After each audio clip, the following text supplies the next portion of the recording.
I think it's safe to say that the Hitman franchise has seen its fair share of ups and downs, from the cult classic Blood Money to the highly linear, much maligned Absolution. However, the franchise's self-reboot in 2016, simply titled Hitman, saw the franchise really hitting its stride. It recaptured the freedom and dark humor that made the original game so beloved, but with refined controls and systems that made Agent 47 easier to control than ever before. Hitman 2 polished that formula further, and Hitman 3, well, Hitman 3 is a lot more of the same, but it applies those expertly crafted elements to some of the most surprising and inventive scenarios of the franchise as a whole. Now, for the unfamiliar, the Hitman reboot, and by extension Hitman 3, has been characterized by its sandbox levels populated by various characters who operate on something of a clockwork schedule. You, as the legendary Agent 47, are then encouraged to manipulate this simulated slice of the world in order to assassinate specific targets within them. This could be by tampering with the environment to engineer a fatal accident, finding the perfect spot to put your marksmanship to the test, or even utilizing disguises to take care of things more personally. Just like its predecessors, Hitman 3 is a joy to play and replay thanks to these detailed environments that house its contained simulations, and more specifically, how those environments provide a steady flow of information and ideas to would-be killers. As you scout each location out, you're bound to come across countless items, characters, and interactables within the world, and although many of these are pretty mundane, such as standard tools, janitorial stuff, or fire alarms, some of these often hint at murderous opportunities. Perhaps you'll stumble upon a photographer who's scheduled to take pictures of your target, or maybe you'll find a set of parachutes that require a kitchen knife to sabotage them. Further nudging you along are plenty of idle conversations that will clue you into interesting bits of intel, making for a series of playgrounds that initially seem overwhelming, but have plenty of visible threads that can be pulled on to lead you towards your goal. If, however, you aren't someone who feels confident unraveling all of Hitman 3's deadly options on their own, then the returning Mission Stories feature gives up-and-coming agents more guidance towards some of the game's more elaborate kills.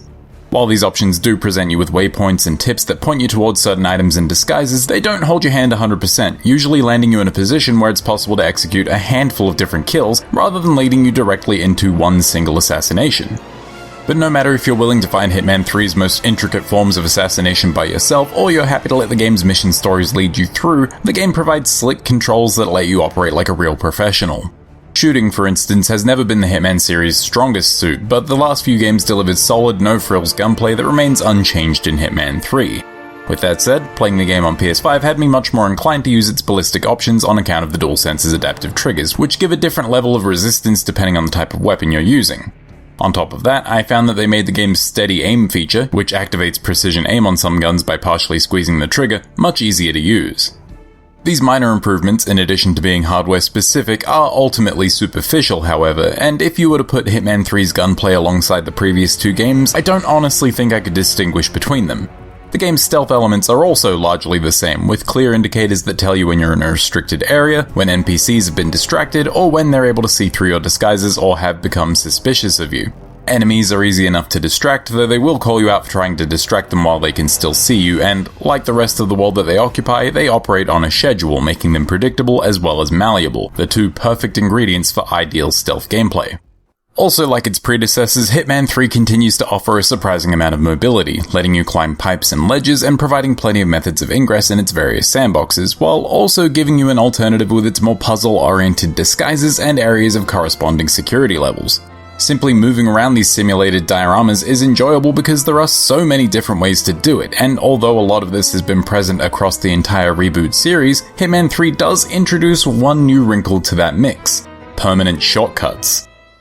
Like ladders, elevators, and gates in a Souls game, Hitman 3's shortcuts serve as permanent progress within a level, letting you reach locations faster and easier than you ever could on your initial run. Usually unlocking these requires the use of certain tools, and they're always locked from one side, so actually opening them feels quite rewarding. The fact that they remain open across all subsequent attempts of that specific level makes replaying Hitman 3's contracts even more alluring, which is wild when you consider just how much replay value these levels already offered. One of the few complaints that could be leveled at Hitman 2016 and Hitman 2 was that they only offered 5 or 6 main missions, and the same is true of Hitman 3. But Hitman 3 also offers the same ludicrous amount of replayability within each of its contracts, save for maybe one, thanks to the sheer number of assassination methods on offer, as well as the optional challenges that contribute toward your mastery of each level. This mastery translates into new outfits, weapons, and equipment that you can supply 47 with before beginning each contract, adding greater variety to these sandboxes that already offer countless killer options. Now, everything I've mentioned so far, with the exception of adaptive triggers and shortcuts, is something that was introduced in either Hitman 2016 or its sequel, and honestly, Hitman 3 doesn't bring a ton of new mechanics to the table. But it does apply these mechanics to some of the most memorable settings and situations that Agent 47 has ever found himself in. From murder mysteries in the English countryside to a spy versus spy style game of cat and mouse set in and around an underground Berlin rave, Hitman 3 shifts the dynamics between 47 and his targets in some really fascinating ways. Ways that the previous games have dabbled in but have never quite pulled off as well. But even the game's more traditionally structured levels, those with wide areas open to the public and clearly delineated targets, feel more impactful this time around. I feel like a lot of that is owed to the quality of Hitman 3's visuals. While the game doesn't look massively different from the last two games, besides a sharper image and solid 60 FPS frame rate on next-gen consoles, Hitman 3's locales accentuate what its predecessors excelled at visually. The highly polished marble floors of Dubai's tallest tower and the neon haze hanging over the alleys of Chongqing are striking examples of the Reboot series' lighting and reflections at their finest. These quality visuals are accompanied by sound design that, for the most part, is more function over form. Much like the previous games, the majority of Hitman 3's soundtrack is subtle and tense before finally breaking into triumphant fanfare once you hit your victory lap between eliminating your targets and reaching a level's exit. The most notable elements of the game's sound design, for me at least, are the parts that play into its stealth gameplay. In particular, the suspicion tone that slowly grows in volume as hostiles become alert to your presence. With that said, I would be lying if I said I didn't love the satisfying and hilarious thud that you get whenever you nail an NPC with a blunt thrown object. It is never not funny. Speaking of comedic value, 47's dry voice acting makes every single line that comes out of his mouth, which is usually a not-so-subtle threat leveled directly at an unsuspecting victim, pure gold. Hitman 3's voice work in general is pretty solid, but the dark comedy that lurks below the series' ice-cold facade is one of my favorite parts of the Hitman franchise, and few things exemplify that like 47's dialogue. But even the game's exterior intrigue manages to deliver an interesting plot this time around, which is something that the Hitman games have often struggled with. While the first game in the Reboot trilogy offered the beginnings of a twisted conspiracy, it wouldn't really hit its stride until the 2018 sequel, where Agent 47's origins and his relationship to said conspiracy were fleshed out. I'm happy to say that Hitman 3 wraps up its overarching narrative in a satisfying manner while also managing to sneak a couple of twists in before the credits roll. Now, the narrative of this Hitman trilogy will probably never be the reason I recommend it to people, but I'm glad that it doesn't bring down the experience by being boring or overly convoluted. It's just a nice little additional thing on top of the already stellar gameplay.